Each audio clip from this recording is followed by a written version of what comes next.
briga de profeta da igreja, né? Tem hora que cada um quer falar mais do que o outro, e a gente tem que julgar aquilo que a gente ouve, ver o que é de Deus e o que não é, tá bom? Então, aqui Paulo está dando uma aula sobre a questão da organização dos cultos, tá? Ou seja, é o controle dentro da igreja, para ninguém se deixar levar pela emoção ao ponto de bagunçar o culto, tá? Então, tem mais do que assim, vamos lá. Esse dom deve ser despertado na igreja e jamais deve ser desprezado. 1 Tessalonicenses 5:20, que diz: não desprezeis as profecias, certo? Que é a palavra de Deus. Vamos lá.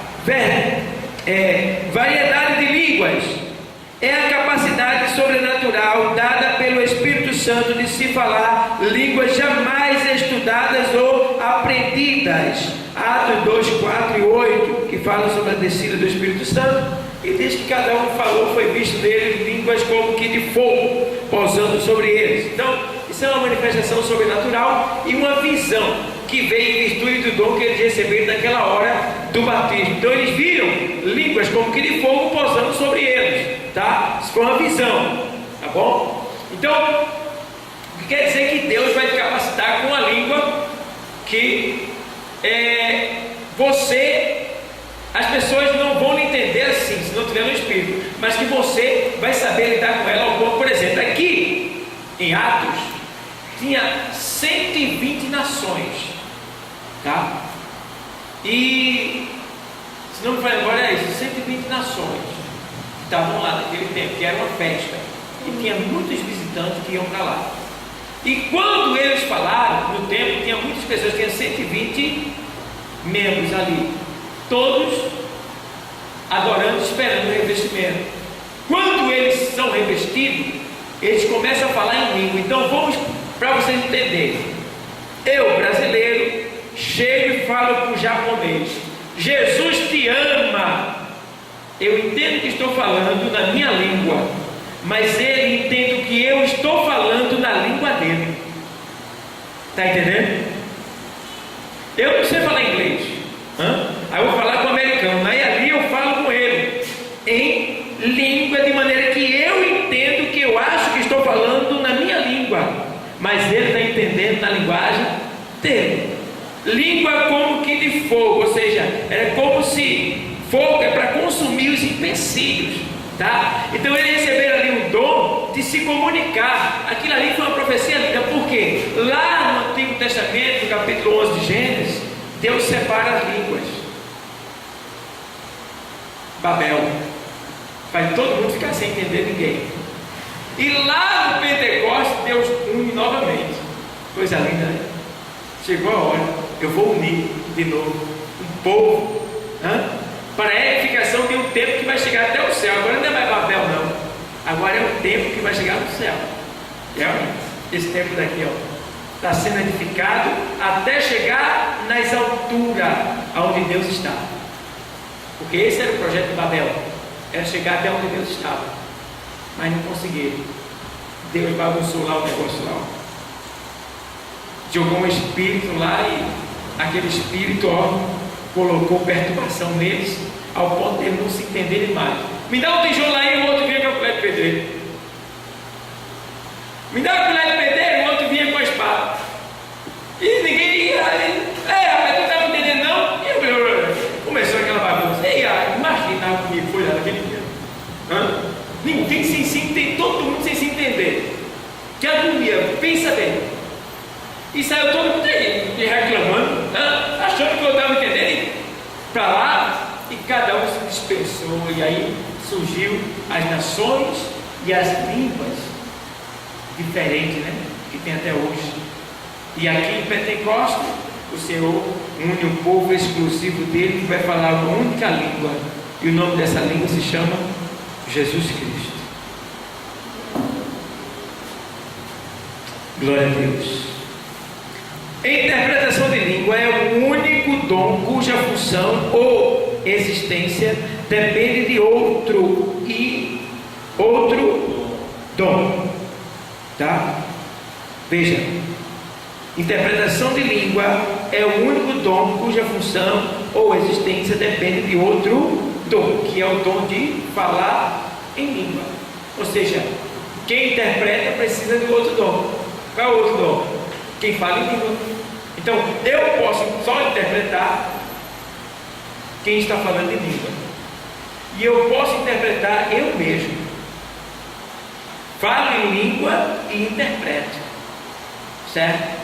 Agora, eu acho lindo quando alguém, eu já vi já na igreja, muito bonito esse dom. O camarada está tocando assim, o outro fala em língua lá e ele interpreta a língua. Ele tá,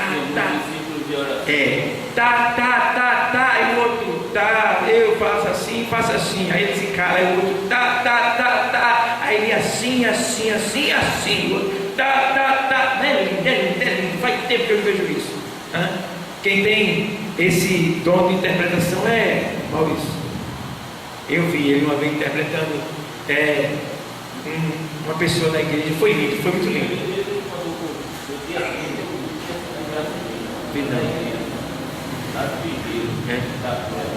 Nunca mais eu vi isso. E muitas outras coisas. Olha, muitas manifestações do Espírito Santo faz tempo que eu não vejo. Eu não sei onde é que eram os profetas que vinham para a igreja antigamente, né? Era uma ousadia, irmão. Uma coisa eu sei, porque muitos deles não eram verdadeiros. Era emoção e desejo de aparecer, né? E agora, com a plenitude do conhecimento que a gente está tendo, porque tem aula de teologia, tem o conhecimento da leitura bíblica. Eu acho que muitos que usavam quando mascarados, né? Murchou na hora. E muitos que querem seguir aquele medo, fica com medo, sabe que vai ser em dúvida, acha que vai ser, né? É porque se ele não tiver o discernimento, ele tiver pela emoção, vai fazer feio. Sabe que eles estão usando o profeta dele, ele vai desmascarar na área. Porque hoje em dia as aulas estão mais intensas. Conhecimento. O conhecimento está maior. Aí ele diz, não, se eu for fazer isso, você desmascarar. Mas só se não tiver Deus. Porque se é de Deus, você não vai ser. Pelo contrário, você vai ser exaltado, de certa forma, você vai ser reconhecido, né, pelo próprio Deus, e vai ser honrado pelas pessoas. Porque você vai dizer, ali é um servo de Deus, é um profeta. Porque muitos, quando lêem esses artigos, eles só visitam a igreja uma vez. Eles não visitam duas vezes, eles só visitam outra, porque sabe que a pessoa sabe que ali foi da casa. Teve um fato uma vez que o camarada da Santa Ceia levantou-se e veio lá no final do banco, lá atrás. E já veio ele, eu sou Deus. Aí o irmão levantou lá no público e disse, senta Deus.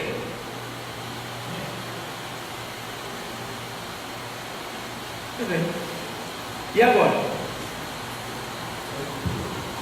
Não pode, se fosse Deus, morria todo mundo da igreja.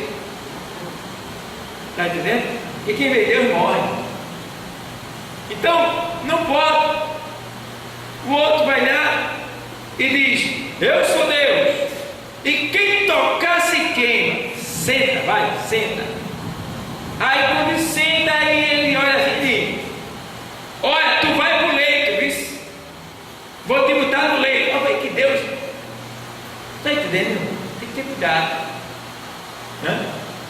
Pessoa pode dizer para você, olha, tu vai pro leito, viu?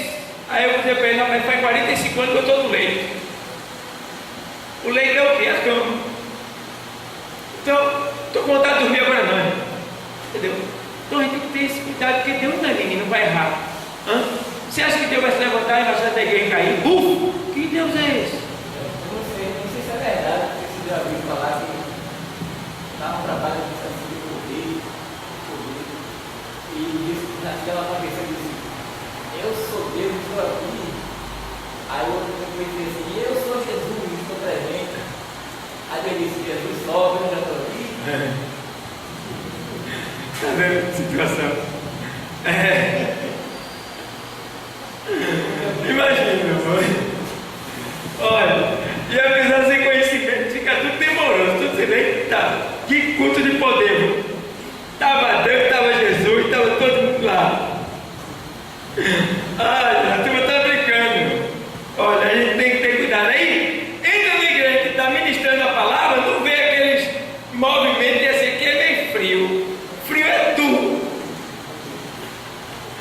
Porque não tem coisa maior do que a administração da palavra.